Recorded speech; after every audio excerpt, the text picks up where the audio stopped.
Hello, and welcome to the Experience Local with Russ and Scott. Each week, they bring you conversations with local Christian businesses and business owners. Join in every Monday live at 9 a.m. Pacific on LinkedIn, YouTube, and Facebook. Listen to the program on Spotify or wherever you listen to fine podcasts. The Experience Local is brought to you each week by wonderful sponsors. Copper Rock Real Estate, your commercial real estate broker in the Mid-Willamette Valley. Call Shelley Henderson at 503-881-7399. On the web, copperrockrealty.com. Join Boson Hub Digital Development in support of CASA of Lynn County. Court-appointed special advocates stand up for children.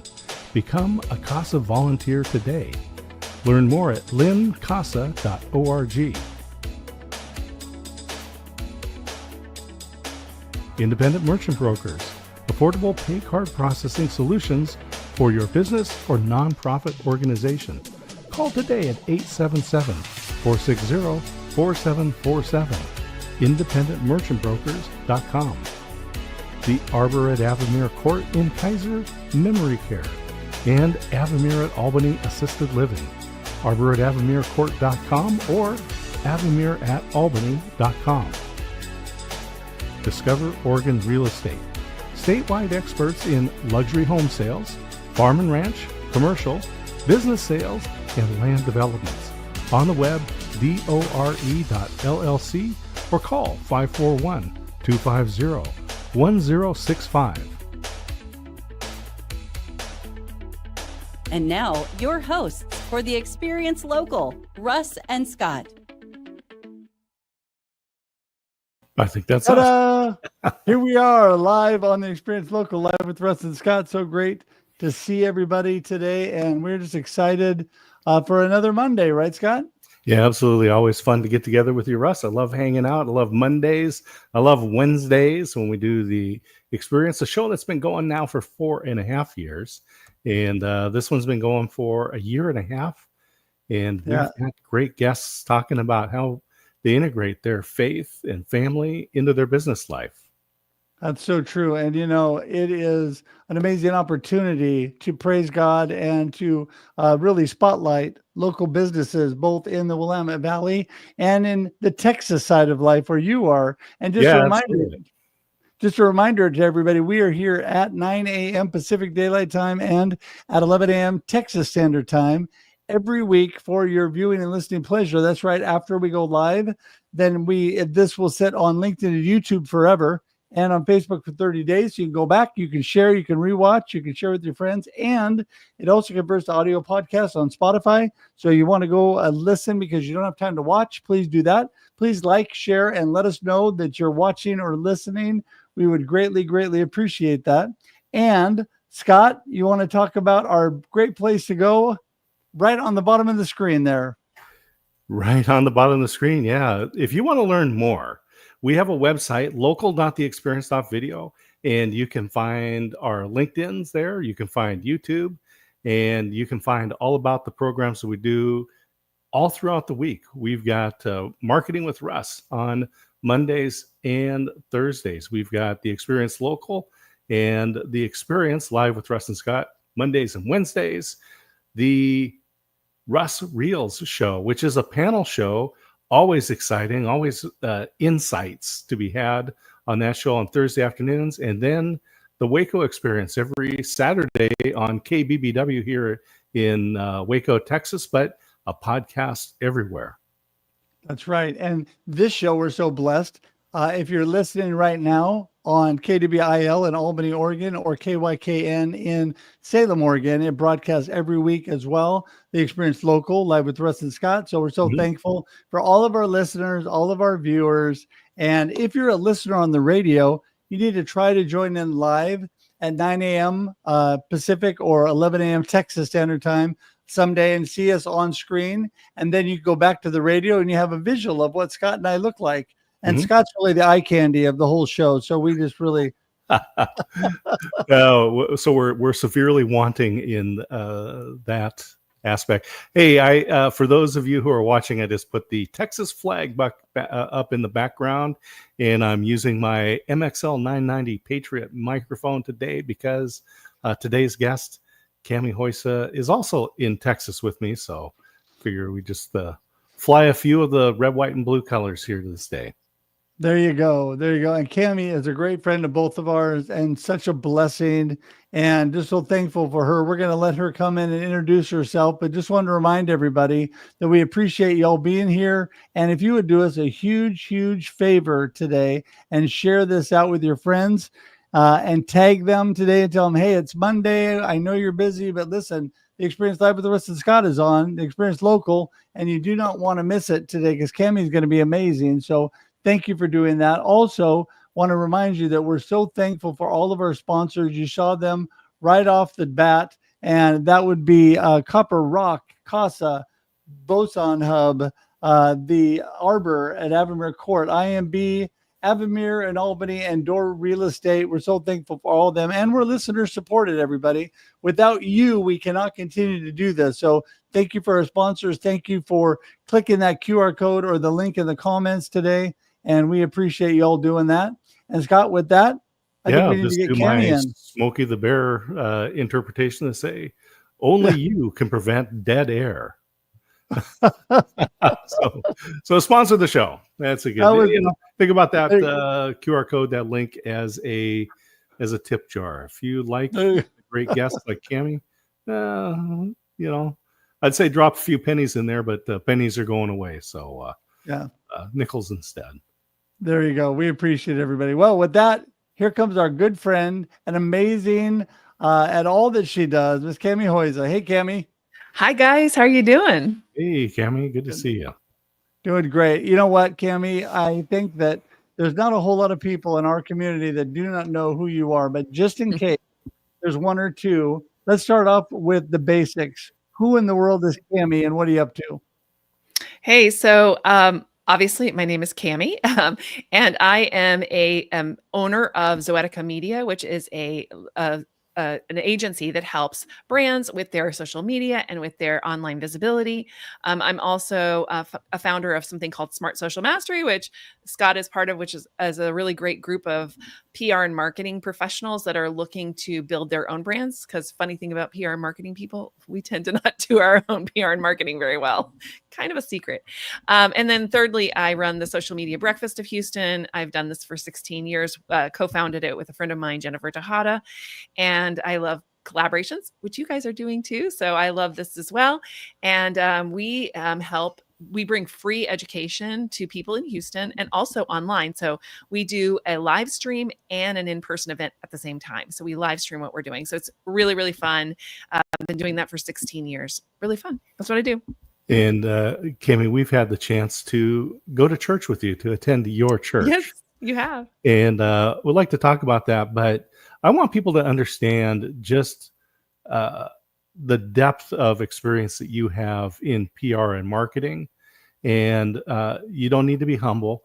Tell people about this award that you were given. And I'll say that you have earned earlier this year.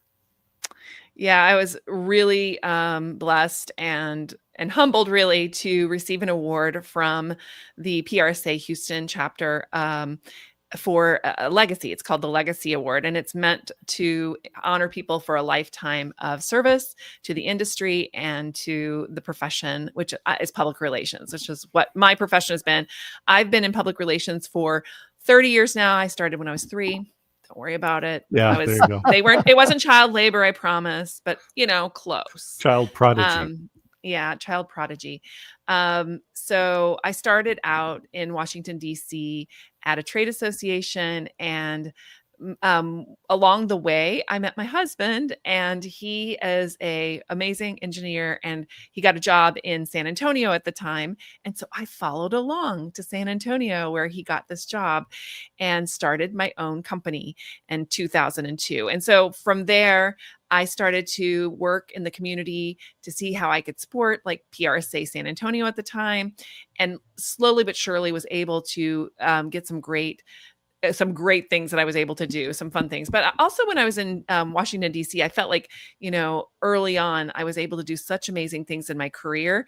It made it hard when I moved. I moved to a different place where I knew no one. I had no connections. So the first thing I did is I went and joined the local PRSA chapter, and I just started showing up. And I said, hey, how can I serve? What can I do? I didn't show up like, I'm from Washington, D.C., and I've been doing a lot of cool things. I've been in the White House. Oh, I didn't do that. I showed up and said, hey, do you guys need me to put these flyers on the tables? What do you need? So I think when you go into anything into service, you get a lot of opportunities that you wouldn't get otherwise. And that is definitely informed by my Christian faith, for sure. And people understand when I say that I'm very important. I mean, I don't like to brag, and I am very important. And if I remain on the line, someone will be right with me. Well, yes, that is absolutely true. Maybe these days, maybe not. Well, it makes me think of what you were just saying there, Kami. Having a servant's heart is always so important. And Scott and I have been blessed to have Mr. Bob Berg on a couple times. He's been on my Marketing with Russ show as well. He's the author of The Go Giver, and just the whole attitude of giving as opposing to just making things all about you, really having a servant's heart. And I think that's so important. And I believe, your faith works into that, right? That's what all that God works through you becomes who you are, whether you're in your personal life or business, right? Mm-hmm. Well, absolutely. I mean, if you really are following the Christian faith, it's like love the Lord your God with all your heart and love your neighbors yourself. And these, all of the gospels hang, and all of everything hangs on these two things, says Jesus. So I kind of listen to Jesus when we come to these things. So that's really where I go. And I would say, for my business, my business is not a faith forward business. I don't say, come work with me, the Christian girl. I don't do that. What I do instead is I try to be somebody in the community that is serving others at a deep level. And if they want to talk to me about my faith and stuff, I'm totally open. I never hide it, right? I don't hide my faith by any means. Everybody knows. I mean, Scott knows. Everybody knows. But I also would never cram it down somebody's throat. Do you know what I'm saying? Or make my way the highway. So I feel like that's something that's missing sometimes in this idea. So again, my whole point is to be a light of the world and to let my light so shine in the world that others would be attracted to it. That's really what I think about all the time. And funny, I was at church this Sunday, and I'm a little stressed out. A lot of things are going on in this world, so many things, and you may feel about them differently than I do. Whatever, we don't even have to talk about that. But if you are stressed out about what's happening around you, this is what was preached this Sunday for me that really caught me, which was this idea that what do you do? Like if you say, what can I do about all this? Well, I'll tell you what you can do. Love and serve others. That's what we're called to do. Love and serve others. If we love and serve others, by the way, all these problems are going away immediately.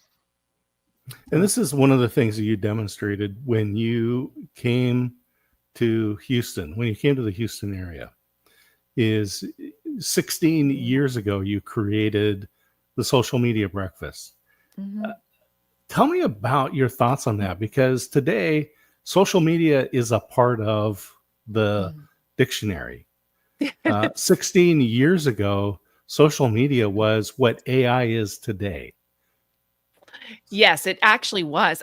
This whole AI cycle reminds me of whenever we first started using social media. Anyway, yes. So I was I told you I was in San Antonio. And by that point, I'd done a really major launch of a roller coaster for SeaWorld that got nationally recognized. I used social media to do that, and influencer marketing, which was not even a thing. We did influencer marketing, brought in all these influencers to ride the roller coaster, and it went viral. Okay. So because I was able to prove $2.5 million in revenue for the park through that thing. And so that got known, and then people started putting it in it went into college curriculums and This thing went a lot of places. And so a lot of people knew me as a social media marketing professional or social media PR or whatever you want to say. And so when I moved and I wrote a blog around this, and my blog was in the top 10 blogs for PR and marketing in the world at the time. And so when I moved to Houston, it was kind of bad because by the way, I got a big award. The last time I got a big award was right as I moved away from San Antonio. They gave me the PR Professional of the Year award there. And then I moved away 2 weeks later to a place where I knew no one.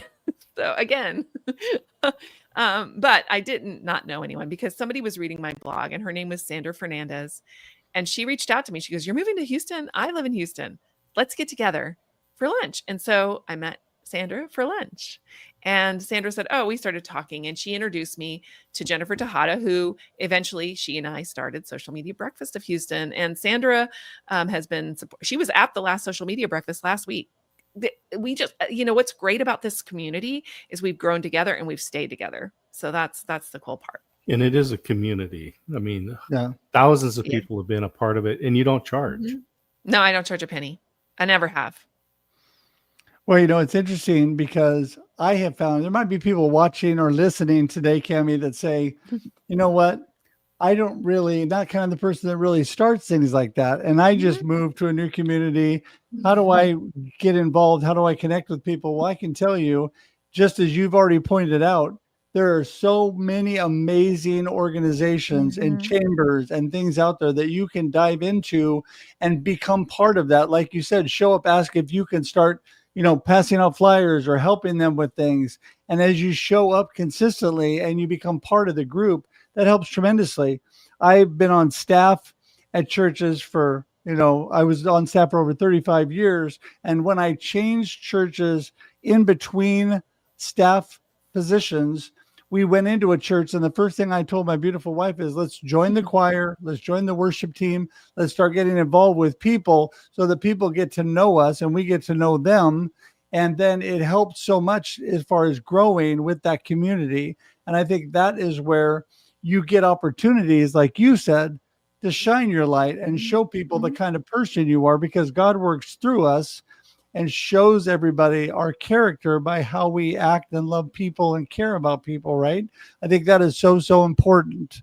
So family, I want to shift to that real quickly here, because, family is such an important part for all of us. And I've been blessed to meet your family, which is so great. And what an amazing family you have. But you know what? A lot of times business can pull you away from families, or you can integrate them into what you do. How does that work for you? Yeah, I mean, it's definitely a balance, right? So that's difficult, always is. And one of the things when I first, like I said, moved to San Antonio with my husband, my new husband, I could have gone and gotten a job. I thought about getting a job at the time. I came from a job. Why not just go get another job? But we knew we wanted to have children, and I was already 32. So I was like, I wanted to start like soon. And so I decided that working from home might be a better plan. And so I didn't know, by the way, I knew nothing about this. I did not know how hard it is. I knew nothing. Okay. So let's just put it there. And, so that's what I did. So we had no children yet. And we set up a little place in our apartment for me to have my desk. And it was in the living room. It was behind the couch in the living room. And, I started doing that. And then a couple of years later, I got pregnant, had my first son, who, by the way, is 21 this year. I'm picking him up tonight from the airport. He's coming back from a Johnny Mercer songwriting workshop in Maine. So really, really proud of my oldest son and his immense talent, singing and songwriting and musical theater. And so right away, I had an issue. So even though I work from home, by the way, I did end up getting daycare for my kids during a certain number of hours per day. So I don't think that you should think you're like a failure if you are trying to have children and you have babies and things it's okay to do that. And my husband has always been so supportive of me having my business. We didn't have a lot of money. We just figured it out. Do you know what I'm saying? At the time. So we've done that now for 23 years. So I'm very proud and blessed to have been married less than you guys, but a long time. And, that's really important. Like, and so as my kids have grown, some of them want to be a part of the business, some of them don't. I don't think any of them are going to be like working with me like on a full-time basis. It's just it's probably not going to how it's going to work. But my oldest son, has done tons of activations with me. We did a huge takeover with an influencer group, and he came with me when he was 13 years old. He's worked with me on and off throughout my thing. I had him do something for me just this last summer, and I paid him to help me with it. It was an influencer activation. He's really good at those. So we did that here in Houston for a client. And so, I just think you have to like look at your children and understand that they're different people than you, and then just support them in what their interest is. My daughter is interested in neuroscience. My son is in the track team, and who knows, he's in high school now. Who knows what he'll be later, right? We just have to like realize that even though we have our children, we can, again, we're the light of the world to our children. We're not making them be who we are. Like, it is not our job to make them into like super Christians. It's God's job. It's Christ's job to make them into super Christians. It's our job to be a light, to be an example. Yeah, sure. So anyway, that's the way I look at it. Yeah. I like it. And you mentioned AI being the AI of today being similar to social media. And you've been a Christian while you entered into the whole social media world, and you're using it for good. Let's talk about AI and your understanding, your perception, and especially from the Christian point of view. Wow, that's a big one. My thoughts on that are honestly shifting as I go too, because it's a new thing, right? So I love AI. Like, I love using it. I love blending it into things and teaching people how to use it. And I do see it as a really great tool for us. But there are some issues with it on the, I would call it moral side. I just read a book, it's called The Empire of AI. And it really does go into depth about some of the problems it has. It takes a lot of water. It takes a lot of electricity. One of the things I'm not loving is how they trained it a little bit. They used people in foreign countries to train it. And they showed them a lot of like really horrible things. Like, so if you could think about somebody sitting in front of a computer and watching PORN for like hours and hours and hours on end so that they could classify it so you and I don't have to see it. That happened by people. So I'm not loving the way that they're doing that. So I would really like to see some guidelines around it as far as how it's put together, especially from a Christian point of view. I don't want people to have to go through that, right? To make a few dollars. So a couple of things like that are concerning me about AI from the moral side of things. But also, and I'm going to say, and also, we need to make sure that we are understanding this new technology, because it's coming, whether we want it to come or not. So we need to understand it. Like, I'm trying to understand it deeply so that I can have some sort of say in what happens next. So I can speak intelligently to what's actually happening with AI. So anyway, there you go. I know it was probably not what you expected me to say, but I like that. No, I think that's a good thing, because it's an evolving technology. Things are changing rapidly, and being aware of it is probably our first responsibility as Christians, and not to ignore it and immediately say, "Oh, this is bad," because some bad people have used it poorly. But as I always say, bad guys will do bad things always, and it doesn't matter about the tool. Russ? Well, I think that it doesn't matter, Kami, what it is nowadays. People are going to use it for the right reasons or for the wrong reasons, right? And I think that is, where God comes in helping us discern, what is really good and what we need to stay away from. I think, and it's just this is a wide open kind of scary field right now, where people don't really know what to expect, and everybody thinks that they're going to be taken over, their brains are going to be taken over by AI, right? So, I mean, how do we overcome that as Christians and not get away from the fear of all that? Well, I mean, first of all, we don't trust in AI. We trust in God, right? So that's number That's one. right. So don't be turning to AI for all of your, like, for everything. I don't think that's really the problem. I think it's the people that actually own the companies that run AI that we have to watch for. So what I'm saying is I'm not afraid of AI as I'm afraid of the people who run it. Do you understand? Who are building it? So it's not even like how you use it, although that's a problem too, because that's huge. But it's also the people and how they build their companies. Like, we have lost some morality in how we build companies. Like, we're going to build it at any expense, at people's expense, at whoever's expense, Right. And I feel like that's the key. I mean, you've got to be a good neighbor. I think the first thing that really caught me was and this is not about AI per se, but it's Facebook. But there was a Facebook, they have all of these power plants, for these different AIs and Facebook. All of them need huge amounts of power, right? So they build these huge complexes, and they built it right next to this farm, next to these people. And pretty soon, all that was coming up out of their faucet was like nasty water. Like, they were taking all the water, they were taking all the resources, and then not really compensating the people that they took it from. You know what I'm saying? That we're just sitting there, your neighbor, like literally the neighbor, And so I just feel like we can't get so entranced with things that we don't hold people to account so that they do the right things for their neighbors. Yeah, and again, that's people, right? I mean, the Industrial Revolution, factories were built on rivers and they were dumping waste in there. Yep. And so this is just a different expression of the same greed. Correct. Right? Correct. And Correct. so, but the benefit that we have today is we have more eyes, right, to share these things.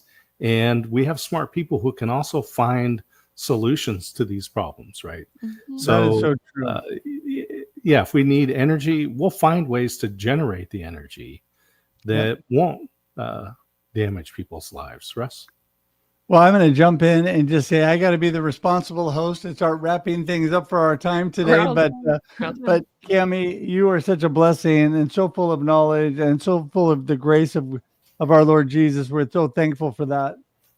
So today, give us your gold nugget of the day, what you want people to remember, and then remind everybody how they get in touch with you. Kind of wrap things up for us today. Okay, so the gold nugget for today is, when in doubt, focus out. That we are all, I mean, by the way, that got me out of like massive depression when I was younger, that particular saying, and understanding that even before I was really walking with Christ so much, do you know what I mean? This when in doubt, focus out. And then understanding that our jobs as Christians and as Christian business leaders is to love the Lord our God and love our neighbors as ourselves. So if you're wondering if you should make some sort of decision or deal with AI in this way or AI in that way, whatever it is, answer that question. If you answer that question, is this helping my neighbor or is this harming my neighbor? It's every time it's clear what you should do. Yeah. Every time, like, even if you don't want to, it's clear. And believe me, there's many, many times I've not wanted to do what I was being asked by God to do. But I do it, and I do it in my faith community, my church, and serve. Like, where can you serve? Like, serve, like you said, Russ, in your community, in your house of worship. I mean, I sing in my worship band, and I also served in other ways, helping children work. You don't have to be like the head of the place. Take out the trash. Yes, perfect. That's our job. Take out the trash. There you go. And on that, how do people get in touch with you? You can get in touch with me at KamiChat or KamiHuyse.com, either one. It'll take you to a really fun little, one pager where you can grab a bunch of really cool things I'm doing. And as much as I sounded very anti-AI, I do a lot of AI work. I teach people how to use it. I teach people how to use it ethically and sustainably in your workflows. So just understand that, we are responsible. So we have to keep our eyes open. Thank you, Kami. Absolutely. Thanks so much, Kami. We appreciate you. We're going to say goodbye on screen, but hang tight for just a sec. All right. There you go, Scott. Another amazing experience. Local. Kami is so amazing. So thankful for you. Do you have any last words before we go? I'll just tell everyone, enjoy the local experience. There you go. Enjoy everything, guys. We appreciate you. Have a good one. See ya. Thank you for tuning in to The Experience Local with Russ and Scott. Listen to the program on Spotify or wherever you listen to fine podcasts. Join in every Monday live at 9 a.m. Pacific on LinkedIn, YouTube, and Facebook. We look forward to seeing you next time on The Experience Local with Russ and Scott.